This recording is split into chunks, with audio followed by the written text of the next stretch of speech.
What's going on, guys? Welcome to another episode of Home Built Workshop. Today we're gonna make another cool little diddly bow from a box that Haley gave me. This time it's got 2 strings and it's also a crayon box.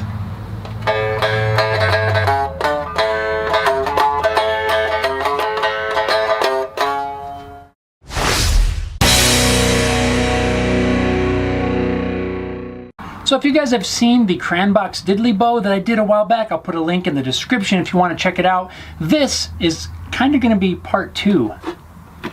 I have another crayon box. This one came from some lip gloss that my daughter got. She gave me this box to make another instrument out of, and that is exactly what we're going to do. So I've rummaged through my parts that I have left over from some cigar box builds, and I happen to have 2 string ferrules, 2 tuners. Of course, I got the box. I got a piece of walnut that came from a pallet and a piece of, I don't really know what this is. I think it's some sort of elm. Could be a maple. I don't really know. It's pretty hard and it's going to work great for a neck. This instrument is going to have 2 strings. It's going to be tuned like 1 pair of strings on a 12-string guitar, so it's going to be tuned in octaves. It's a little bit too wide right now. We'll rip that down.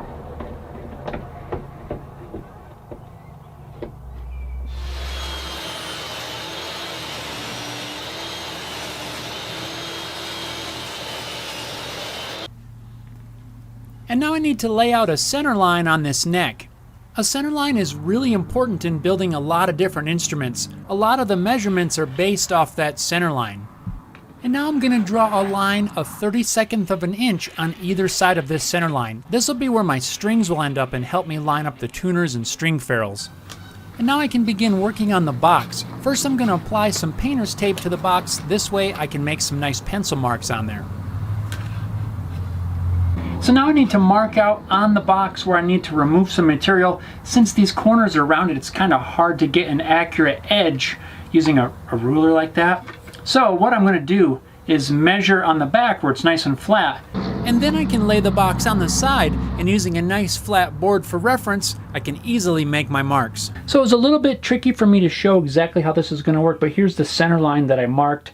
And then since my neck is 1.5 inches wide, I just measured 3/4 of an inch on either side, made those marks, and that is the material that I need to remove. And I've done the same thing on both sides, so now I'm just going to cut that away.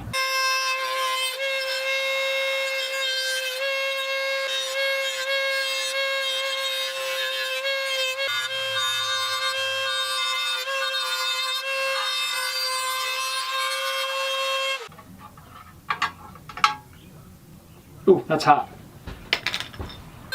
And now for the other side.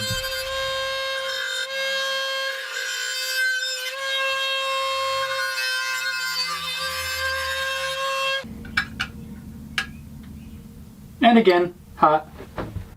And now we just need to do a little bit of filing and sanding to get the box to fit around the neck.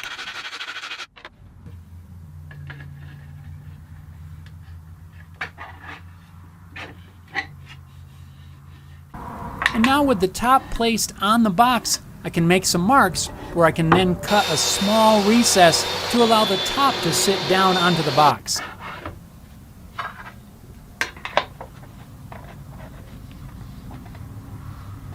Cool. So now it's already starting to look like a little something. Now I'm just going to drill the through holes for the string ferrules as well as the holes for the tuners.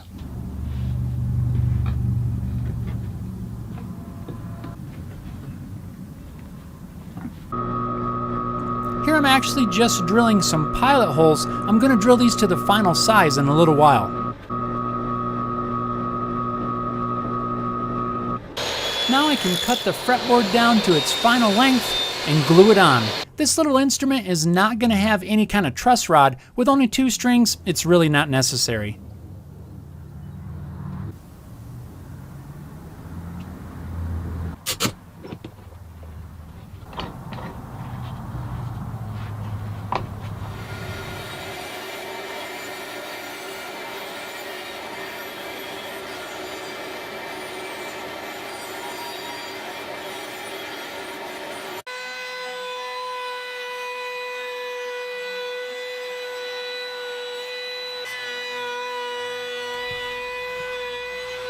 With the fretboard routed nice and flush, now I can use my headstock sanding jig to sand the headstock down to the proper thickness.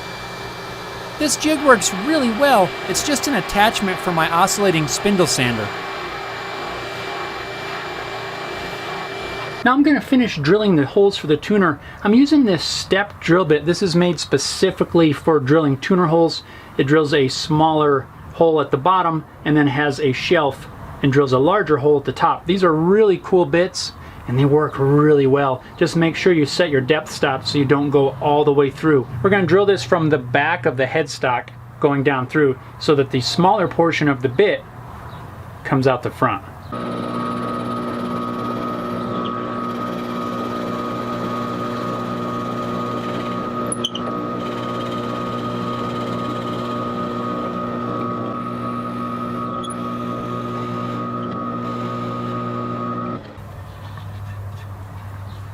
Now I'll just finish drilling the holes for the string ferrules. I guess really, I could have drilled the string ferrule holes their exact size the first time instead of doing the pilot hole, but it worked out fine. So now I'm going to work on getting the slot cut for the nut. Originally I was going to use just a piece of fret wire, but since this is going to be 2 strings, I feel I want to have a nut on there just to help keep the string spacing in the right spot, whereas if I just use a fret, there's nothing really to hold the strings in place. It worked great on that 1-string diddley bow that I made, but for this, I really think I need to have the grooves for the 2 strings. To cut the slots for the nut, I'm going to use this little jig. This works great for cutting straight fret slots. I use it a lot on cigar box guitars. It's just a basically 90-degree guide with a little fence on the bottom that registers against the edge of the neck, helps keep everything nice and square. And then also I have some small magnets epoxied to the side which grab onto the side of the fret saw and keep everything nice and square. Works really good for this kind of application, but on a guitar, since this is a 90-degree fence, usually a neck is tapered, so it doesn't really work great for that, but for this, it's perfect. First, I'm going to very carefully mark the locations where I need to cut the slots.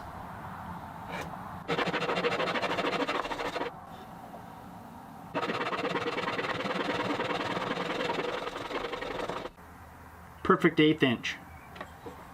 And to remove the center, I'm just going to use a very tiny screwdriver and really carefully snap that piece out. This is really a satisfying part. I like the sound the wood makes as it snaps out of there. Since this walnut fretboard was reclaimed from a pallet, there's one nail hole in here that I really couldn't avoid, so I'm just going to fill it with some Starbond black CA glue. It kind of looks like a fretboard marker. I bet if I'd have positioned that right, I could have made that work. I didn't think about that. Although it's not really necessary for this instrument, I decided to sand a radius in the fretboard. I feel like it'll make it just a little bit more comfortable to play. When I'm sanding a fretboard radius, I always stop and clean off the dust from the fretboard as well as from the sandpaper. I found that it makes the sandpaper last a lot longer.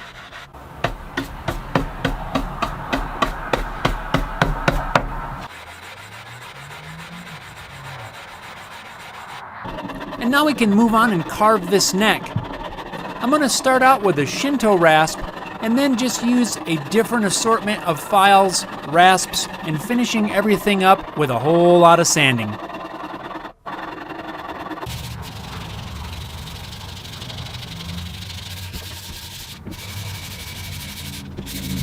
And now for the finish, I'm just going to wipe on a couple of coats of guitar finishing oil. It's really easy to apply. Just wipe it on, remove the excess, and repeat it after a couple hours. We'll have this thing done.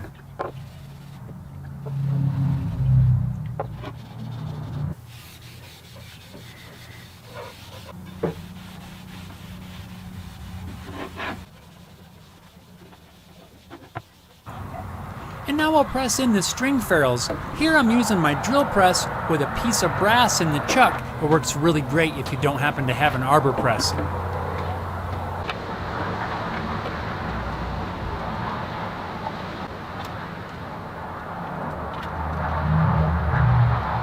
I'm going to have these tuners off at a bit of an angle. Now these tuners are not specifically set up for one on either side. These are part of a 6-in-line set of tuners, so they don't really fit next to each other this way. In order to make them fit, I'm just going to have them slanted. Honestly, it's not going to make any difference, especially on this instrument. That's fine.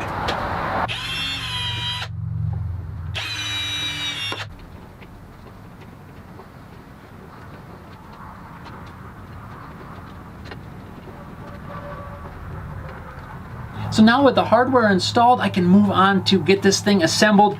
First off, I've got a nut here. This is just a standard fender size. This is a graphite nut. It's just a little bit long since this neck is narrower, so I need to shorten that up just a teeny bit.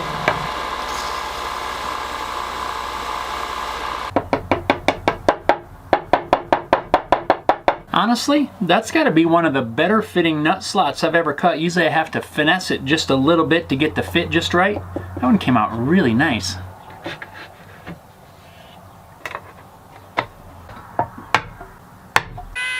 I'm going to attach the box to the neck just using a couple of screws. One thing that I like to do before I run screws into a neck, whether on this instrument or any other guitar, I especially like to wax the threads. A lot of times I'll just use candle wax. It works really well, but I've also used paste wax too, and it works just fine. The wax helps to keep the screw from binding and really helps to reduce breakage. You really don't want to break off a screw when you're screwing down a guitar neck.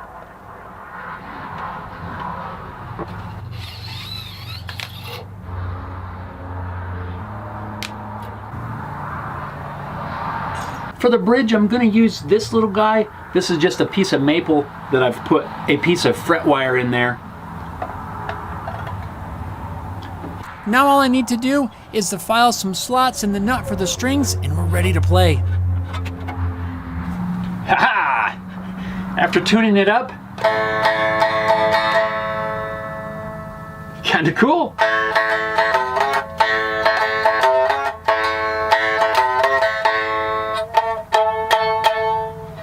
I think I may need to work on readjusting the bridge just a little bit, just to fine tune it. There's a little bit of string buzz in there, but overall, kind of that cool 12 stringy kind of sound.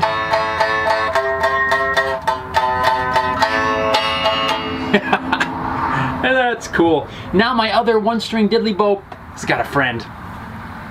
Haley's here to help me check it out. This thing is really fun to play. We did find out that with a slide it even sounds better. I think it's really fun to do.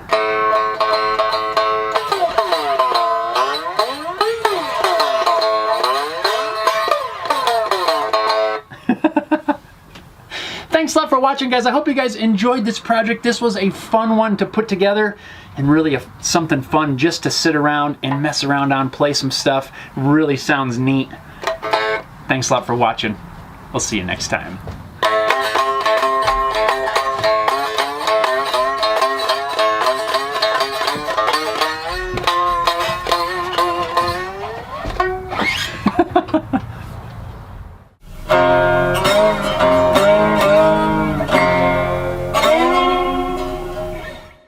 Hi, kiddo. What are you, snack-a-lacking? This thing's gonna be cool.